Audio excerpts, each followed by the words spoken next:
Hey friend, welcome. I'm super excited to be hanging out with you today as we work on creating a money system that, wait for it, prevents those terrible and unfortunate money fights between you and your husband. Today, I have 3 reasons that these unfortunate fights break out and a solution for each as to how to prevent them before they happen. Are you excited? You know I am. So let's not waste any time and go get that laundry and let's dive in. Hey friend, welcome to the One Income Family Podcast. Do you live primarily on your husband's income and find it hard to save or get out of debt? Are you constantly searching for ways to cut costs, live frugally, and do things on a budget? Do you have big dreams only to be stopped by overspending and loosely following your budget? Hey, I'm Molly, and I too have struggled with living and growing a family on one income. But through trial and error and a lot of help from God, my family and I have learned how to live abundantly on less. This podcast will bring you a Christ-centered, simple and frugal lifestyle, along with how to budget so you can follow it, and time management tips that will transform your budget and your home. So go restart that laundry, grab your Bible, and let's get budgeting.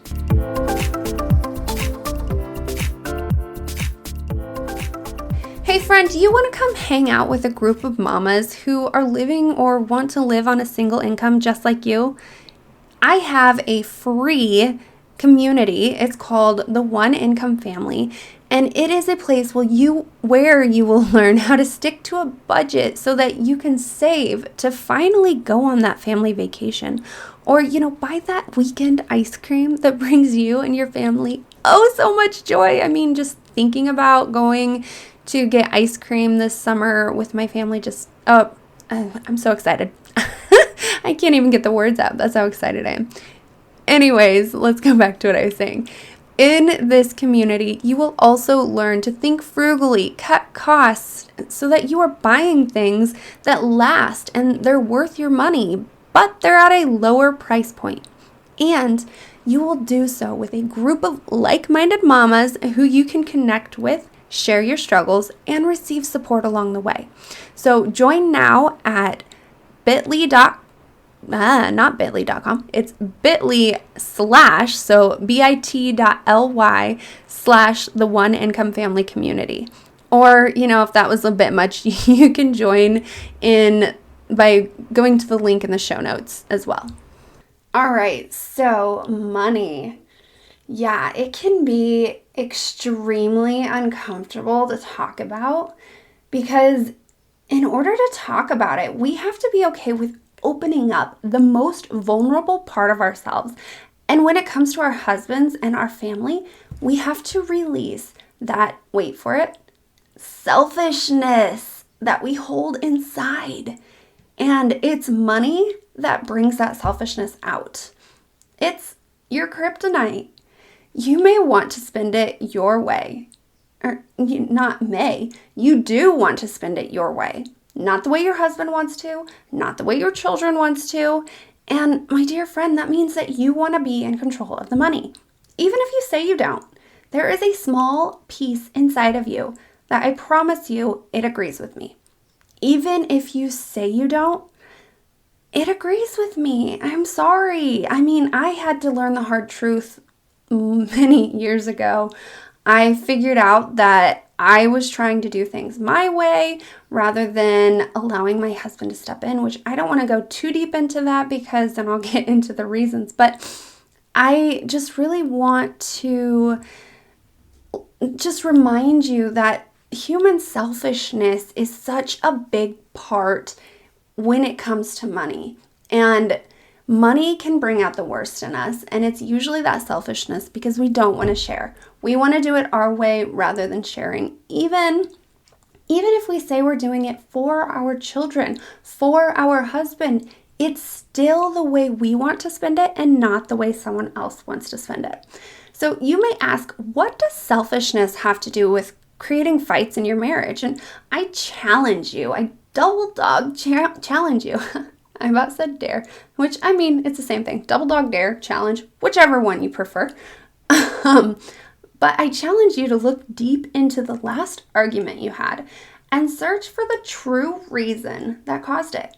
And I am 99% sure that you will see your selfishness shining through.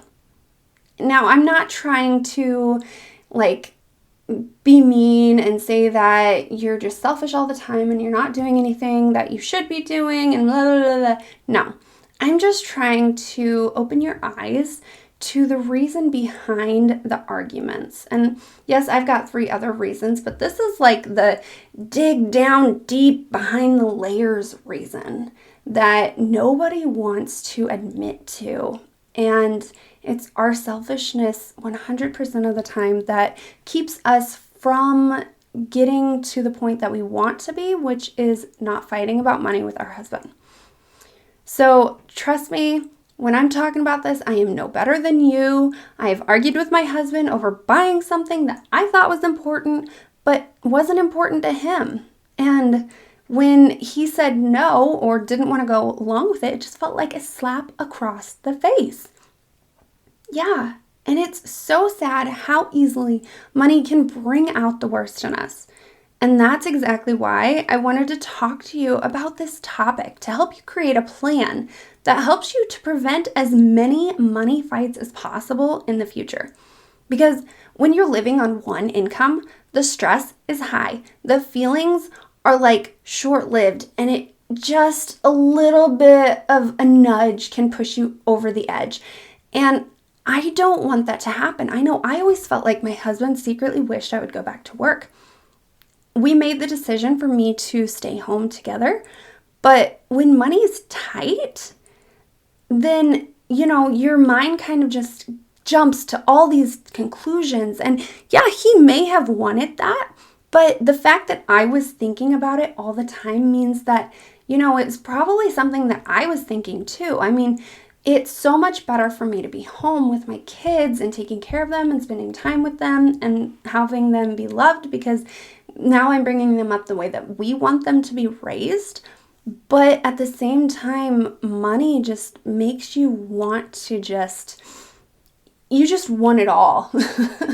Sadly, that's the way it is. It's kind of like pirates. You see the money, you want to take it. And that's not the way we're supposed to live as a Christian. And before I get into those 3 reasons, I do want to remind you that God does not want us to be thinking about money first all the times, especially when you're going to make a decision. You may not even realize it, but by doing so, by going to money first, you are giving money more power over you than God. You have allowed money to become your idol and your compass in life. And my friend, I speak from experience. Until someone asked me who I turned to first to make a decision, I never realized that I was allowing money to be such a high priority in my life over everything else. God, my kids, my husband, everybody. Money was more important. And it hurts me to say that. I'm still working through that myself, but I just want to open your eyes to this. And I just want you to, just look a little bit deeper and see if that's the case for you. Money, it may make life challenging based on the amount that you have, but it can't do things for you that God can. It can't do things for you that your family can. So putting it on that pedestal is not going to get you anywhere, because it's just a tool that you can use to bring good to your life or to other people's lives. Or, it could even bring bad things to your life rather than good things. So it's a tool, and that's one thing that we need to remember first and foremost. And we need to remember that God will provide for you no matter the amount in your account. I am not saying, though, to go spend your money willy-nilly, but rather to go to Him first in prayer when you have a decision come up, a very important decision. You go to Him first and you ask Him what He wants you to do. And then you go and you look at your bank account and see if you can do it right away, or maybe you need to work up to get there. All right. So finally, let's go to what you're here for, which are the top 3 reasons that you argue about money and how to stop it before it starts. So, reason number 1, you don't have enough checking accounts. Yes, I just said you don't have enough checking accounts. You may say, but Molly, we only have one income. We don't need more than one checking account. But that doesn't matter. To stop the money fights before they happen, you have to each have your own checking account to maintain. Because this is what gives each of you and your husband, freedom. Yes, being able to maintain your own checking account without somebody looking over your shoulder is what gives you freedom. You need to first and foremost open up at least 2 spending checking accounts so that you each can have a certain allotted amount to spend on, which the things that you spend are also going to be in the budget that you are in control of, though. And then there's a little bit of funny money. There's a little bit of fun money that you have each agreed upon in the overall budget. You want to know the best part? If you find ways to save money or cut costs in your budgeted areas, like groceries, then you have a little bit of more fun money that you can play with. Or you can throw that extra towards your debt pay down if that's your goal in this season. You just got to look at what your goals are. Now, you may ask, well, I can't even say my name. Well, Molly, what are you talking about? Budgeting things I'm in control of. My husband and I are both in control of the budget, and this is where I want to challenge that thought. It leads perfectly into my next point. So remember, you just asked about budgeting things that I'm in control of.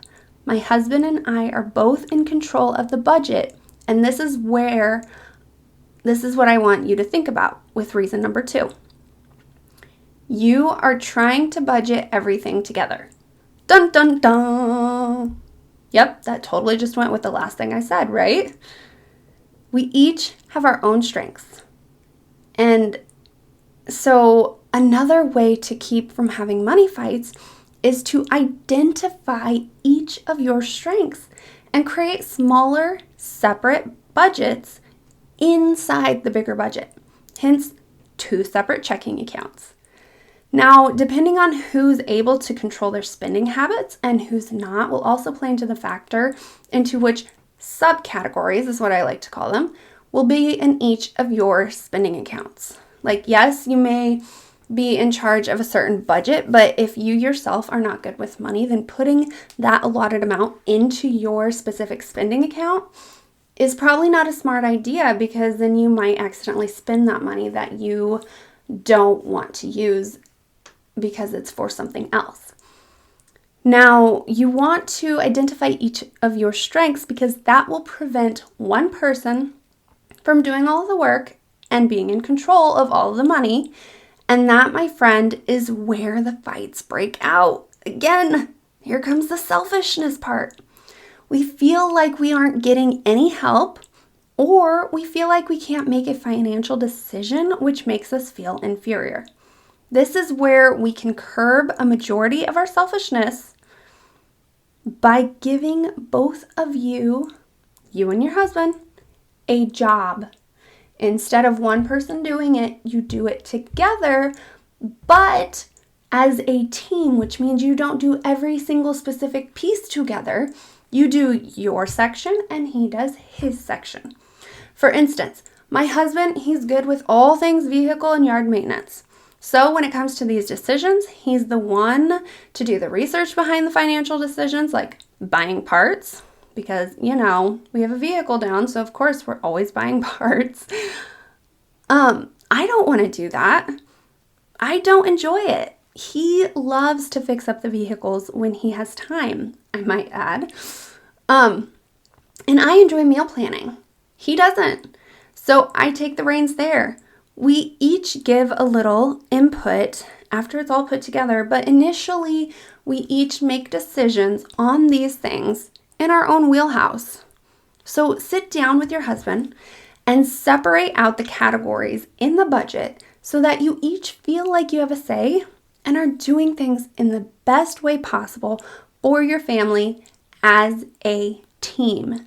That is the key word, as a team. And finally, reason number 3. What do you think it is? I've already said it. It's, drum roll, it's fun money. So in order to keep the fights at bay, you must have a talk about personal extra spending money. This is where I feel 90% of marital fights stem from.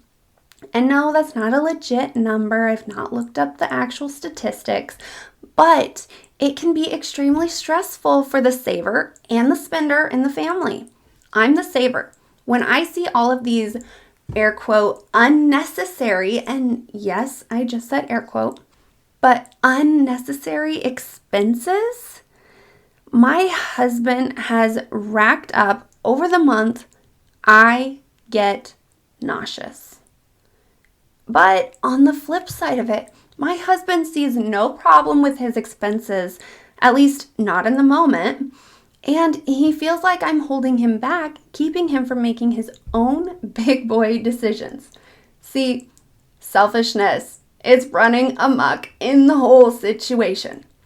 So, how do you stop it? First, you have to have, I already said it, 2 separate checking accounts. Second, you need to sit down and make a plan together that brings both peace to you, spender or saver, and your husband, spender or saver, whoever he is, but to both the spender and the saver. How much money can each of you spend or save that month? And this, my friend, helps 1,000%, even if the number is only $5 a month. Yes, I promise you, it makes a huge difference. So, to wrap up today's episode, the 3 reasons I said: 1, you don't have enough checking accounts. Go get 2 checking accounts opened up, and I promise you won't regret it. 2, you aren't using each of your strengths in the budget. This makes each of you feel like the other is trying to control everything. Take an hour, talk about what you each enjoy doing, and get the budget separated into things that each of you enjoy so that you can work as a team. 3, fun money. Sometimes we get to thinking, both the husband and the wife, that he goes out and makes the money, so it's his money, and in his brain, he's superior in thinking he can do whatever he wants with the money. And in our brain, we are inferior, feeling like we have to ask to buy anything. Sit down and talk to your husband about this feeling. For one, because it's silly. And then take an hour to figure out how much fun money each of you can have that month, and maybe a dollar limit on how much you can spend without asking the other person, as long as it's in the budget, because that can go south quickly. I suggest always running it by the other person out of respect, though, but not out of obligation. So that, my friend, is it for today. I hope you enjoyed it, and I hope you got a lot from it. Hey friend, I also want to let you know that I have a free community called the One Income Family Community. You will learn to stick to a budget so that you can save to finally go on that family vacation or buy that weekend ice cream that brings you and your family so much joy. You'll also learn how to think frugally and cut costs so that you're buying things that last and are worth your purchase, but at a lower price. And you will do so with a group of like-minded mamas whom you can share, connect with, share your struggles, and receive support along the way. So if that sounds like something that interests you and you want to join, The link is bit.ly/the One Income Family Community. Or you can just click the link in the show notes if that's easier for you. Hey friend, I hope you enjoyed today's episode, and I pray that it inspired you into action. If so, would you take 30 seconds and share it with that friend who also lives on one income and wants to learn how to live abundantly on less? Also, please leave a quick review for the show. It lights me up to know this podcast is helping you, and it helps get the show out there to other mamas in need. All right, well, it's time to go play with the babies, so I will meet you back here on Tuesday for another episode. Peace and chicken grease, mama.